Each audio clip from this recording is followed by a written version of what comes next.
Bonjour à tous, quelques mots sur la paracha de Vayera, B'Siyata Dishmaya. On voit que la paracha commence par un pasuk très étonnant, beaucoup de commentateurs le soulignent. Vaydaber Elohim el Moshe, Vayomer elav, Ani Adonai. Hachem, Elohim, a parlé à Moshe et lui a dit, je suis Hachem. Ça veut dire, on voit là deux noms d'Hachem, Elohim ve Hachem. Hachem, c'est le nom qui s'écrit Yud, He, ve un Vav, ve un He, celui qu'on utilise dans les brachot. Elohim dit à Moshe, je suis Hachem. Qu'est-ce que ça veut dire? Qu'est-ce que c'est ces deux noms différents? Et un dit, je suis le second.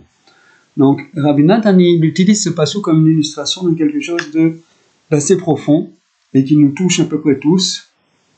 C'est comme ça. L'homme ne peut pas comprendre les voies d'Hachem, la façon dont Hachem dirige sa création.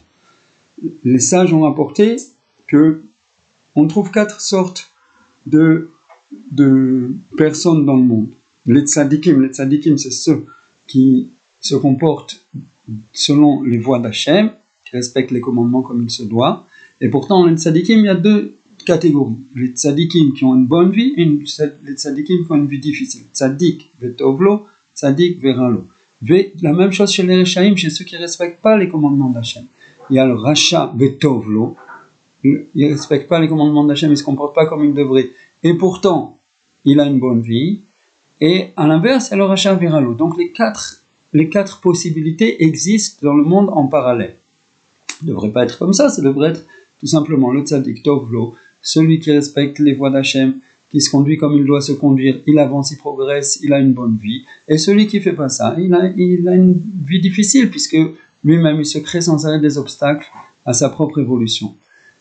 Voilà, on voit que c'est pas comme ça. Hachem ne dirige pas le monde tel que il nous semble qu'il devrait le faire. Donc il dit à Rabbi Nathan, ça c'est illustré dans ce premier verset. Elohim, c'est un nom d'Hachem qui est utilisé lorsque la divinité s'exprime dans le monde, lorsque Hachem s'exprime dans le monde de façon dure, de façon ferme. Des dinim, des jugements sont mis en œuvre, l'attribut de justice tranchant est mis en œuvre dans le monde, ça s'appelle Elohim agit. Elohim fait quelque chose. À l'inverse, quand c'est la miséricorde qui domine, quand il y a certains aspects du chesed s'expriment, ça c'est le nom Yud, He, Vav et He. Et comme on dit Hachem. Et donc, c'est 2 aspects complètement différents. Dans l'esprit humain, la fermeté et la justice stricte et la miséricorde sont 2 opposés. Quand quelqu'un exprime sa miséricorde, il passe au-delà des limites de la justice. Et pourtant, là, on voit que Elohim dit à Moshe, je suis Hachem. Par rapport à Akadosh Baruch Hu, par rapport au Créateur, il n'y a aucune différence entre ces 2 attributs. Juste, il les a mis en œuvre et il nous a enseigné des noms qui désignent cet aspect-là ou cet aspect-là pour que nous, on puisse appréhender quelque chose de lui et avoir un rapport avec lui. Mais il faut savoir que Hachem ou Elohim, Hachem ve Elohim, c'est la même chose. Qu'est-ce que ça veut dire quand il y a 2 choses qui sont opposées? Et pourtant la Torah nous dit que c'est une seule et même chose. On doit comprendre qu'il y a une 3e dimension, une autre dimension plus élevée. Et celle-là, on n'y a pas accès, on ne peut pas la concevoir, qui unifie Yud Kevavke et Elohim. Et là-bas, il n'y a aucune différence entre les 2. On ne peut pas l'appeler ni comme ça, ni comme ça. Maintenant, nous, on n'a pas accès à ça. En conséquence, on n'a pas de compréhension de la façon dont Hachem dirige le monde. C'est pour ça que Rabbeinu Akadosh s'est rapporté dans Sichot Haran, Sicha 118, Kuf Yotret, que là-bas, c'est rapporté que Rabbeinu, il rigolait un petit peu de ceux qui passent leur temps et des années à creuser et à se casser la tête. Comment Hachem a pu faire ça? Comment Hachem a pu me faire ça? Moi, comment il a pu faire ça dans le monde? Etc. Ils ont toutes sortes de questions sans réponse, de questions difficiles sur Hachem, et ça les bloque, ça les empêche d'avancer, ça les empêche de vivre, ou bien ils prennent ça comme prétexte pour s'éloigner des voies d'Hachem, toutes sortes de choses comme ça. Des gens qui vivent avec des questions difficiles sur Hachem. Rabbeinu rigolait de ça, parce que c'est tout à fait normal qu'il y ait des questions sur Hachem. Si l'être humain pouvait appréhender et comprendre tout ce qu'Hachem fait, tout ce qu'Hachem fait et des voiles, c'était en accord avec la compréhension humaine. Ça veut dire que Hachem serait de degré humain. Et Baruch Hashem, c'est pas le cas. Hashem, il est infini dans tous les sens du terme. Et nous, on est fini dans presque tous les sens du terme. Maintenant, je voulais ajouter quelque chose d'intéressant. C'est que dans 2 Torot, dans l'Écouté Moharan, Rabbeinu, il rapporte un pasuk de Teilim qui dit Be'elokim ahalel davar, Ba'Hashem ahalel davar. Quand Elokim s'exprime, comme on a dit, la fermeté de la justice, ahalel davar, je vais louer la chose. Et quand Hashem s'exprime la miséricorde, ahalel davar, je vais aussi louer la chose.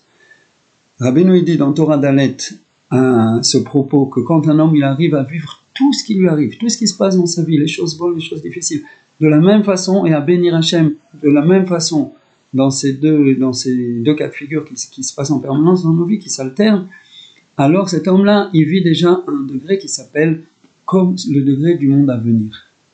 Tout pour lui est une expression d'Hachem, Hachem au-delà de tous les attributs, Hachem qui est toujours bon.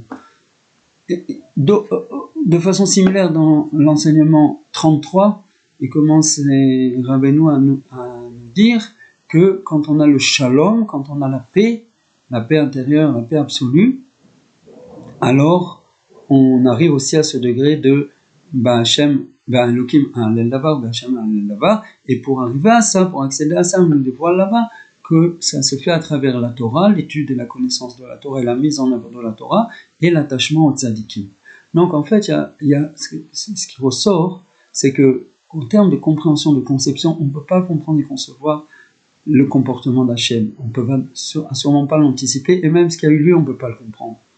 Et si on passe son temps à se casser la tête pour essayer de comprendre, c'est dommage. Dommage pour le temps perdu, dommage pour les efforts, dommage pour l'amertume qui en découle. En revanche, dans notre comportement, on peut se comporter comme quelqu'un qui a compris. Dans tous les cas, je remercie Hachem. Dans tous les cas, je cherche.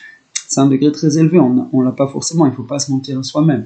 Mais en tout cas, je tends à accepter tout ce qui se passe dans ma vie à moi, dans la vie, dans le monde en général, parce que je veux savoir, je suis mamine, j'ai la foi absolue et je veux intégrer dans ma vie qu'en réalité Hachem, c'est ni Yud Kei Vav Kei, ni Elokim, c'est bien plus grand, bien plus inaccessible, ineffable, et en conséquence, moi, en tant que créature, je dois tout accepter dans la plénitude et vivre une bonne vie.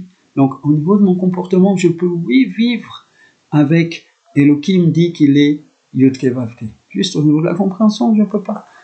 Que Hachem nous aide à vivre une bonne vie, à se comporter comme on doit, à être dans la joie toujours, dans la joie de la proximité d'Hachem, quitte à abandonner certaines velléités du cerveau qui voudraient qu'on creuse et qu'on comprenne, même ce qu'on ne peut pas comprendre. En attendant d'en reparler, Kol HaYeshuot.